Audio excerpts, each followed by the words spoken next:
안녕하십니까, 박지윤 변호사입니다. 오늘은 작년에 떠들썩했던 그 사건이 하나 있었죠. 국회의원 아들인데 국내 굴지의 로펌 변호사가 아내를 살해하고 그 살해했던 현장에 아버지가 와서 이렇게 뒤처리를 했다, 이런 뉴스들이 나오면서 굉장히 좀 화제가 됐었는데요.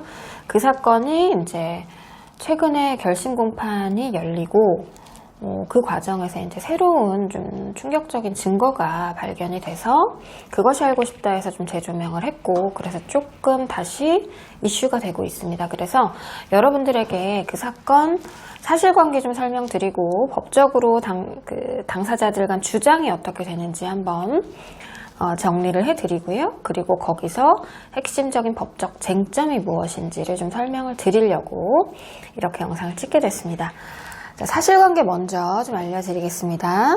작년 12월 3일 오후 7시 49분에 피고인인 현 씨가 구급차를 불렀습니다. 구급차가 필요하다. 그래서 아내가 아프다, 이런 취지로 진술을 했고, 구급차가 와서 이제 보고서에는 이렇게 적혀 있었다고 하죠. 접촉 당시에 환자 무의식, 무호흡, 맥박 없다, 외상성 심정지 추정, 이렇게 기재가 돼 있었다고 합니다.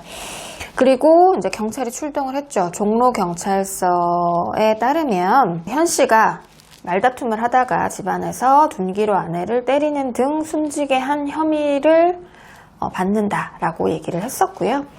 그래서 조금 더 이제 충격적인 사실은 119에 막바로 신고를 한 게 아니라 국회의원인 아버지에게 전화를 걸어서 상황을 알리고, 이후 아빠가 범행 현장에 오고 나서 119에 신고가 된 그 점에 대해서 이제 아주 충격적인 사실이다라고 보도가 됐었습니다. 어찌됐든 그래서 2023년 작년 12월 12일에 구속 상태로 검찰에 송치가 됐고, 그리고 사건 직후에 그 로펌에서는 퇴직 처리가 된 것으로 확인이 됐습니다. 기소가 됐으니까 공판이 열릴 텐데 서울중앙지법 형사 21부에서 담당을 하고 있고요. 그 첫 공판에서는 그 피고인의 변호인 측이 기록 검토가 조금 덜 됐다. 그러니까 형사사건은 기록이라는 것이 있습니다. 그러니까 처음에 경찰과 검찰이 수사를 한 그 기록이 이렇게 편철이 되어 있습니다. 그것을 변호인 측에서 기록 복사를 해와서 그 기록을 보고, 이 기록에 대해서 검사가 공소장을 낸 그 공소 사실에 대해서 인정을 할 것인지 여부와, 그리고 검사 측이 제출한 그 증거들을 인부를 하는 그런 과정을 첫 공판에서 하게 됩니다. 근데 첫 공판에서는 기록 검토가 되지 않았다라고 하면서 공소 사실에 대한 의견을 밝히지 않았습니다. 근데 이제 두 번째 공판에서 이제 기록 검토가 됐겠죠. 공판에서 피고인의 변호인 측은 우발적이다, 계획적이 아니라 우발적이다, 그리고 당해치사다라고 주장을 계속 했었습니다. 자, 왜 그렇게 주장을 했을까요? 당연히 살인과 상해치사는 형량이 굉장히 차이가 나기 때문이겠죠. 예. 그리고 쇠파이프도 아니고 이거는 고양이 놀이용 금속 막대다, 계속 이런 주장을 했었다고 하죠. 그래서 피해자를 수차례 가격해서 사망에 이르게 한 점은 인정하지만 다툼 중 피해자를 살해하기로 마음먹고 범행했다는 공소사실은 사실과 달라 인정할 수 없다라고 공소사실 인부에 관해서 주장을 할 때 이렇게 변호인이 얘기를 했다고 합니다.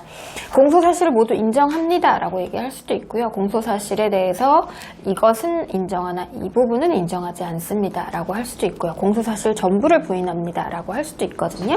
그래서 여기서는 마음 먹고 범행했다, 고의를 부인하고 있다는 주장인 거죠. 자, 그리고 2024년 또 올해죠. 올해 4월 2일 날 증인신문이 있었다고 하죠. 요 공판에서 증인은 이제 법의학자를 검사가 증인을 신청해서 이제 검사 측 증인으로 나온 그 교수님인데요. 법의학자 서울대학교 의과대학 유성호 교수가 증인으로 출석을 했다고 합니다.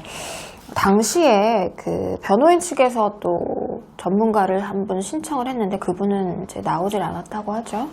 어찌됐든 그 검사 측 증인을 이제 신문을 하면서 나온 얘기는 뭐 검사 측 증인은 당연히 피해자에게 검사에게 유리한 증언을 하는 사람일 거니까 뭐 어찌됐든 그 내용을 보면 이 교수님이 뭐라고 했냐면요.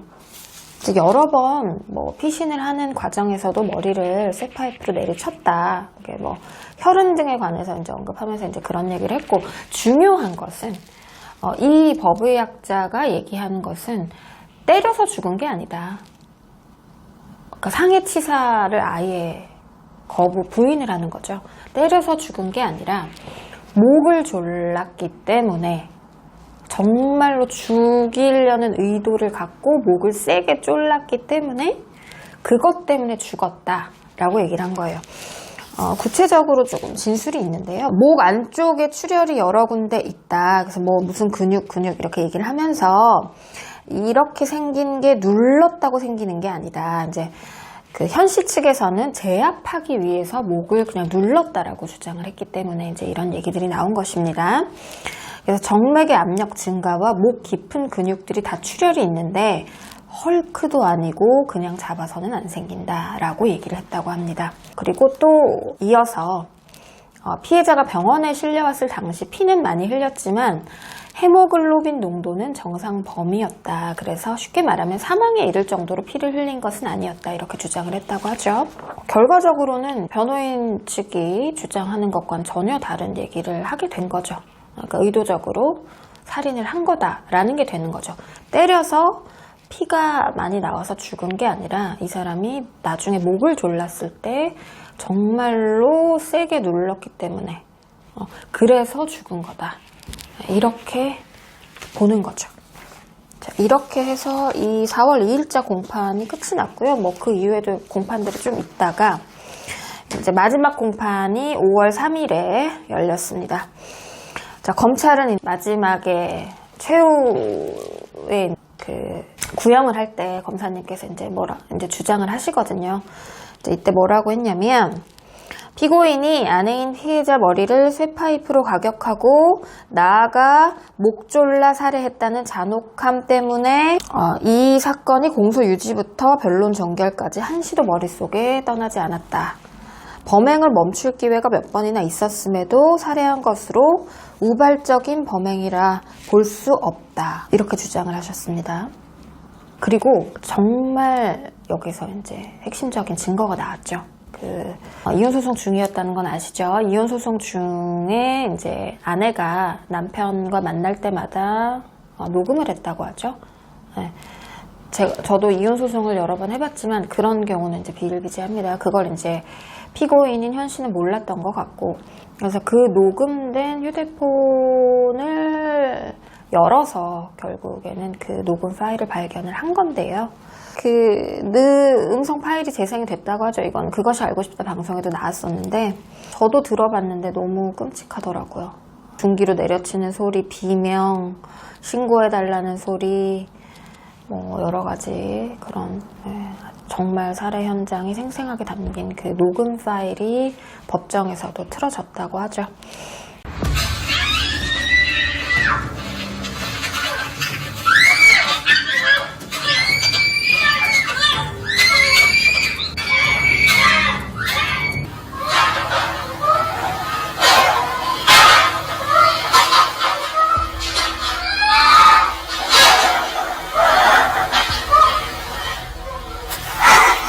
그래서 이제 마지막으로 피고인 측이 말을 바꿉니다. 상해치사라고 주장을 했던 것을 철회하고 갑자기 미필적 고의는 부정하지 않는다라는 얘기를 하게 되죠. 자, 상해치사, 미필적 고의 뭐 이런 용어들이 나오는데요. 그 부분에 대해서 이제 여러분들한테 법적으로 어떤 차이가 있는지를 좀 설명을 드리려고 합니다. 네. 당초에 피고인 측이 주장했던 그 상해치사는 형량이 3년 이상의 유기징역에 처한다고 되어 있습니다. 형법 259조 제1항에 의거해서. 그리고 이때는 상해 고의가 필요하죠. 그리고 상해치사는 상해죄에 대한 결과적 가중범위라고 하는데요. 결과적 가중범위라는 게 뭐냐면 일정한 범죄 행위가 예기치 않게 무거운 결과를 발생시킨 경우에 그 결과로 인해서 형이 가중되는 범죄를 말합니다. 그래서 이 상해치사는 상해죄의 결과적 가중범에 해당하고요. 그래서 상해에 대해서는 고의가 있지만 그 살인의 결과, 사망의 결과에 대해서는 고의가 없고, 그리고 상해와 사망의 결과 사이에 인과관계가 있고, 그리고 그 결과에 관해서 예측할 수 있었느냐, 그러니까 과실이 있었느냐를 보는 것이 상해치사죄의 구성요건이라고 할 수 있습니다. 그래서 결과적으로는 여기선 상해의 고의만 있고 살인의 고의가 없었다. 그러니까 우발적으로 그냥 때리다 보니 그냥 죽은 거다. 이렇게 주장을 했던 거죠. 그리고 검사 측이 주장했던 그 살인이라는 것은 사형 무기 5년 이상의 징역에 처할 수 있는 그 형량이 정해져 있습니다. 형법 제250조 1항에 의거해서 이건 사람을 살해해서 그 사람이 사망에 이르는 범죄죠. 근데 여기서는 살인의 고의가 반드시 필요합니다. 고의는 미필적 고의로도 족하고요. 미필적 고의라고 하는 게 이제 중요한 핵심적인 쟁점일 수 있는데요. 판례에서는 결과의 발생이 불확실한 경우에 행위자에 있어서 그 결과 발생에 대한 확실한 예견은 없으나 그 가능성은 인정하는 것으로 미필적 고의가 있었다고 하려면 결과 발생에 대한 인식이 있으면 물론 나아가 이런 결과 발생을 용인하는 내심의 의사가 있음을 요한다라고 설시를 하고 있습니다. 쉽게 얘기를 하면은 죽을 것 같아, 죽을 걸 알아, 죽을 수도 있다는 거를 알아. 근데 그럼에도 불구하고 내가 계속 어떤 행위에 나아가는, 그게 이제 미필적 고의라고 보시면 됩니다. 내가 이 사람이 죽을 것 같아. 그럼에도 불구하고 내가 계속 그걸 용인하고 나아가는 그 내심의 의사를 미필적 고의라고 우리는 봅니다. 그래서 이제 판례를 다시 한번 좀 소개를 해드리면, 살인죄에 있어서 범위는, 그러니까 고의를 얘기하는 거죠. 살해의 목적이나 계획적인 살해의 의도가 있어야 인정되는 것은 아니고, 자기 행위로 인하여 타인의 사망의 결과를 발생시킬 만한 가능성 또는 위험이 있음을 인식하거나 예견하면 족한 것이고, 그 인식이나 예견은 확정적인 것은 물론 불확정적인 것이라도 소위 미필적 고의로 인정되는 것인가. 피고인이 범행 당시 살인의 범인은 없었고 단지 상해 또는 폭행의 범위만 있었을 뿐이라고 다투는 경우에 피고인에게 범행 당시 살인의 범위가 있었는지의 여부는 피고인이 범행에 이르게 된 경위, 범행의 동기, 준비된 흉기의 유무, 종류, 용법, 공격의 부위와 반복성, 사망의 결과 발생 가능성 정도 등 범행 전후의 객관적인 사정을 종합해서 판단할 수밖에 없다라고 설시를 하고 있습니다. 자, 미필적 고의라고 주장을 하는 거는 계획적 살인은 아니다라고 마지막에 얘기를 했죠. 미필적 고의라고 주장하는 것은 미필적 고의가 특별 양형 인자로서 감경 요소로 작용을 하기 때문입니다.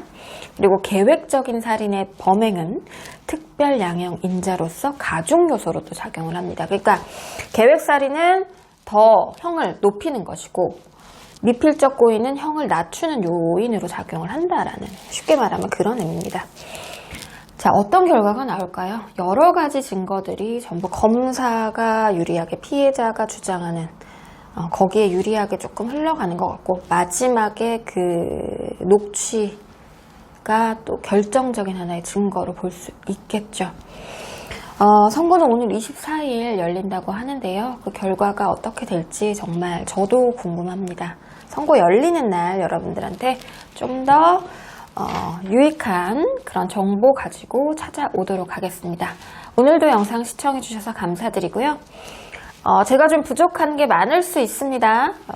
하지만 열심히 이제 노력을 하니까요. 여러분들 좀 이렇게 예쁘게 봐주시고, 그리고 구독하고 좋아요 눌러주시고요. 그리고 저희 채널 시청하시면서 많은 정보 알아가셨으면 좋겠습니다.